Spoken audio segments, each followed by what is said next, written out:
আসসালামু আলাইকুম। আজকের ক্লাসে আমরা দেখব হচ্ছে পলিগন টুল। তো আমরা রেক্ট্যাঙ্গুলার এখানে রাইট বাটন ক্লিক করলেই এখানে দেখতে পাবো হচ্ছে পলিগন টুল। তো পলিগন টুলে ক্লিক দেওয়ার পর আমরা ক্লিক করে ড্র্যাগ করি, তাহলে দেখব পলিগনের হচ্ছে আমাদের 6টি বাহু এবং হচ্ছে আমাদের এরকম পলিগন। তো এর ভিতরে যদি আমরা কালার নিই একটা, তাহলে বুঝতে পারবো, সুবিধা হবে সেটা বুঝতে। এই যে এরকম, তো এটা হচ্ছে আমাদের পলিগন। তো পলিগনের ইচ্ছা করলে আমরা এখান থেকে ফিল কালার নিতে পারি, এখান থেকে স্টক কালার নিতে পারি। নেওয়ার পর হচ্ছে এই উপরেরটা হচ্ছে ডাবল ক্লিক করে যদি কালার নেই, তাহলে হচ্ছে আমাদের ফিল কালার আসবে। আর নিচেরটাকে যদি ডাবল ক্লিক করে আমরা এদিকে কালার নেই, তাহলে হচ্ছে ওইটা আমাদের হয়ে যাবে স্টক কালার। তো স্টক কালারটা আমরা এই স্টকটা উপরে এখান থেকে যদি আমরা যে কিছু লেখা আছে এখানে থেকে পিক্সেলটা যদি বাড়াই, এখানে এরো চিহ্নতে ক্লিক দিয়ে যদি বাড়াইতে পারি আমরা কিন্তু, ঠিক আছে। 10 দিলাম, তাহলে যে মোটা হয়ে গেছে দেখছি। তো এটা হচ্ছে যত পয়েন্ট দিব তত বাড়বে, যত কম দিব তত ছোট হবে। তো এরকম নেওয়ার পর হচ্ছে আমরা হচ্ছে পলিগনের যে কাজটা হচ্ছে, আমরা যদি এখান থেকে এটা ডিলিট করি, একবার ডিলিট করার পর পলিগনে ক্লিক দেওয়ার পর যে আমরা শুধু ক্লিক দিই তাহলে যে কোনো আকৃতির হবে, কিন্তু শিফট ধরে যদি ক্লিক দেই তাহলে দেখবো হচ্ছে এরকম সমানভাবে সুন্দরভাবে হবে। শিফট ধরে যদি আমরা পলিগনটাকে ক্লিক দিই, ওকে। আবার যদি আমরা শিফট আর অল্টার ধরে ক্লিক দিই তাহলে একদম মাস্ক বরাবর থেকে বড় ছোট হবে। তারপর আমরা এটাকে যদি সরাইতে চাই, এদিকে ক্লিক থাকা অবস্থায় আমরা যদি স্পেস বারটাকে ক্লিক দিয়ে ধরি তাহলে এটাকে সরাইতে পারবো, যে কোনো দিকে মুভ করাইতে পারবো। দেখছি মুভ হচ্ছে। আবার স্পেস বার থেকে যদি হাত সরাই ফেলি, স্পেস বার হচ্ছে আমাদের ক্লিপবোর্ডের সবার নিচের যে বড় লম্বা বাটনটা আছে সেটা হচ্ছে আমাদের স্পেস বার। তো ওটাতে যদি আমরা ক্লিক দিয়ে ধরে রাখি তাহলে এটা নড়াচড়া করবে। আমরা কিন্তু মাউস ছাড়া যাবে না, মাউস ছাড়লে কিন্তু হবে না। তো আমরা পলিগন নিতে পারি এভাবে। আর যদি আবার শিফটও ছেড়ে দিই তাহলে আমাদের যে কোনো শেপে আমাদের পলিগনটা হবে। আবার শিফট ধরে রাখলে একটা রেশিওতে হবে এরকম। তো আবার যদি আমরা এইদিকে ঘুরাইতে চাই তাহলে এই কর্নারে আসলে দেখবো একটা এই যেরকম এই আসতেছে কার্ভ আসতেছে, কার্ভ আসবে এবং হচ্ছে এরকম একটা তীর চিহ্ন আসলে আমরা শিফট ধরে যদি বড় ছোট করি তাহলে বড় ছোট হবে এটা, দেখছি।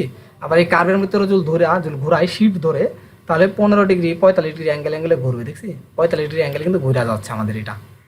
তো এইভাবে কিন্তু আমরা ঘুরাইতে পারি ইচ্ছা করলে এরকম। শিফট ধরে একটা রেশিওতে সে কাজ করবে এরকম। তারপরে আমরা একটা রেক্টেঙ্গুলার নিলাম।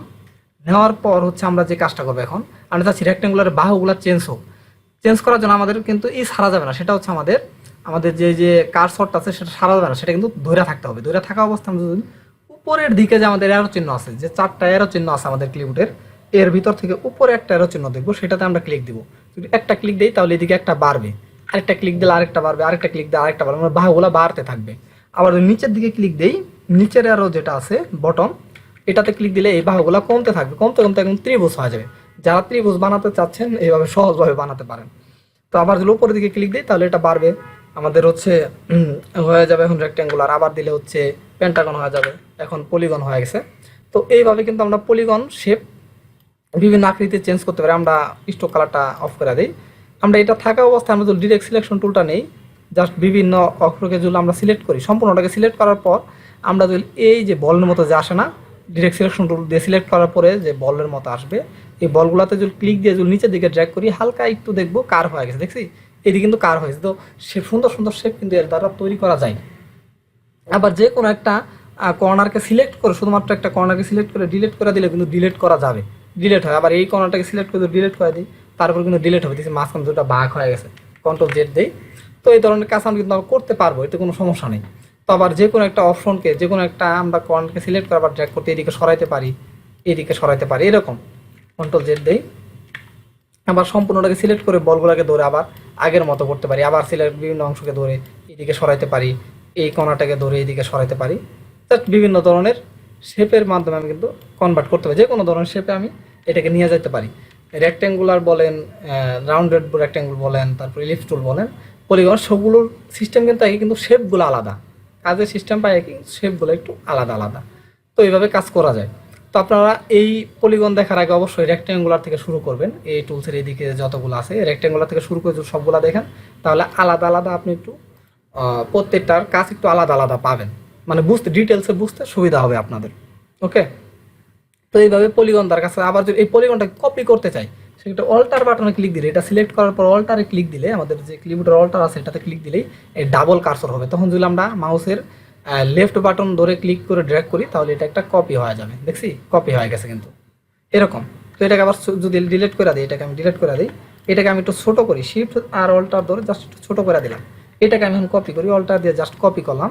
কপি করার পর যদি আমি এখন কন্ট্রোল ডি দিই কপি করার পরে আমি অন্য কোনো জায়গায় ক্লিক দিব না, শুধু এটাতেই ক্লিক দেওয়া থাকবে, সিলেক্ট করা থাকবে। আমি কন্ট্রোল ডি দেই, তাহলে ওই রেশিওতেই কপি হয়ে হয়ে যাইতে থাকবে, মানে এখান থেকে কপি হয় ওই রেশিওতেই যাইতে থাকবে। সেই জন্য আমরা যখন কপি করবো তখন সমানভাবে কপি করবো, এই পাশে যে কপি করবো সমানভাবে। সেটার করার সিস্টেমটা হচ্ছে অল্টার ধরে আমরা যখন ড্র্যাগ করবো তখন সাথে সাথে শিফটও ক্লিক দিব, অল্টার ধরে ড্র্যাগ করার পরে শিফট ধরে রাখবো, শিফট ধরে থাকার পরে আমরা মাউস ছাড়বো, তারপরে আমাদের ক্লিপবোর্ডের বাটনগুলো ছাড়বো। যদি আগে ক্লিপবোর্ডের বাটন ছাড়ে দিই তাহলে কিন্তু হবে না। ওকে, তো এটা নেওয়ার পর আমরা যখন কন্ট্রোল ডি দিই, দেখি আমাদের সমান রেশিওতে কিন্তু আমাদের এটা কপি হচ্ছে। তো এইভাবে কিন্তু আমরা কপি করতে পারবো। তো আশা করি সবাই, আবার কন্ট্রোল সি দিয়া কপি, কন্ট্রোল এফ দিয়া পেস্ট, তাহলে উপরেই হবে, একবারে উপরে যদি চাই তাহলে একদম উপরে হয়ে যাবে সেটা। ঠিক আছে, তো উপরে করার জন্য কন্ট্রোল সি কন্ট্রোল এফ ব্যবহার করবো। আর পাশাপাশি যদি রেশিওতে নিতে চাই তাহলে অল্টার ধরে ক্লিক করে ড্র্যাগ করবো, তারপর শিফট ধরো, যেন সমান আকারে কপি হয়। তো আশা করি সবাই বুঝতে পারছেন পলিগন টুল কিভাবে কাজ করে। তো আজকের ক্লাসটা এই পর্যন্তই, সবাই ভালো থাকবেন, আসসালামু আলাইকুম।